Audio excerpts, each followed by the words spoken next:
Hello everyone, এই সুন্দর সকালে পাহাড় দেখিয়ে ভিডিওটা শুরু করলাম। চলে এসেছি আজকে একটা ভ্লগ নিয়ে। আজকে আমি তোমাদের সাথে দুদিনের ভ্লগ শেয়ার করছি।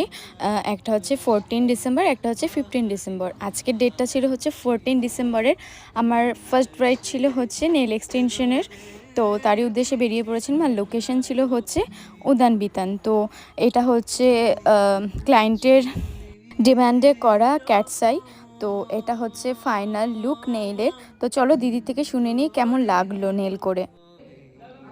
আচ্ছা দিদি বলো, নেল করে কেমন লাগলো? খুব ভালো লেগেছে। আর তুমি তো আগে ভয় পেয়েছিলে। হ্যাঁ। ব্যথা লেগেছে? না না, ব্যথা একদমই লাগেনি, খুব সুন্দর হয়েছে। ঠিক আছে। তো দিদি থেকে তো শুনেই নিলে কেমন লাগলো। আর দিদি কিন্তু প্রথমে প্রচণ্ড ভয় পেয়েছিল যে ব্যথা লাগবে, কেটে যাবে, কিন্তু সেরকম কিচ্ছু হয়নি। তো সেখানে কাজ শেষ করে এখন আমরা যাচ্ছি বাড়ির দিকে, কারণ বিকেলে আমার আবার কাজ আছে। আজকে ছিল হচ্ছে বিকেলের দিকে মেহেন্দির কাজ, তো সেটা হচ্ছে তোমাদের সাথে পরে ভ্লগে শেয়ার করব। এটা হচ্ছে পরের দিনে 15 ডিসেম্বরের ভ্লগ। তখন বাজে ঘড়ির কাঁটায় সকাল 6:51। তো আমার ঠাম্মি আমাকে গাড়িতে উঠিয়ে দেওয়ার জন্য চলে এসেছে। আর টোটো না অনেকক্ষণ থেকে পাচ্ছিলাম না, সেই আধা ঘন্টা পৌনে 1 ঘন্টার মতো দাঁড়িয়েছিলাম, তারপর টোটো পেয়েছি। তো ফাইনালি আমি আমার ব্রাইডের বাড়িতে চলে এসেছি, আর সেম লোকেশনেই চলে এসেছি, উদান বিতান। তো দেখো এখন হচ্ছে আমি ভেতরে ঢুকবো। আর দেখো কি সুন্দর লাগছে না, সকালবেলা কি সুন্দর টুনি লাইট জ্বালিয়ে রেখেছে। তো চলো এখন যাওয়া যাক। আর এই হচ্ছে আমার ক্লায়েন্ট, তো শুনিনি কেমন মেকআপ চায়। একদম সিম্পল সফট, যেটা দিয়ে মোটামুটি একটা ডুই ফিনিশ লুক হলেই হবে। ঠিক আছে।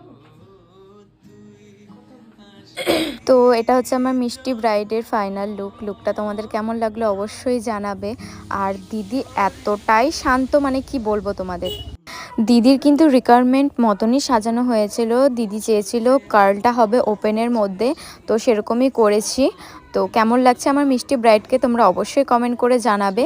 আর আপকামিং সিজনের কিন্তু বুকিং অলরেডি স্টার্ট হয়ে গেছে, তোমরা যারা চাইছো বুক করতে পারো। আর আমি কিন্তু সব রকমের বুকিংই নিচ্ছি, মেকআপ, মেহেন্দি, নেল এক্সটেনশন সব কিছুর বুকিংই নিচ্ছি। তো তোমরা যারা চাইছো বুক করতে পারো। চলো দিদি থেকে শুনে নিই কেমন লাগলো। দিদি, এটা তোমার বৃদ্ধির লুক কমপ্লিট হয়ে গেছে, কেমন লাগলো বলো? আমি ভীষণ স্যাটিসফাইড। শ্রীয়ের কাছে সেজে যেরকম বলেছিলাম শ্রী একদম সেরকম সাজিয়ে দিয়েছে। আমি খুব স্যাটিসফাইড, আমার পছন্দ হয়েছে। Thank you. এরকম এত সুন্দর মিষ্টি রিভিউ পেলে কি আর থাকা যায় বলো, খুশিতে তো মনটা ভরে যায়। আর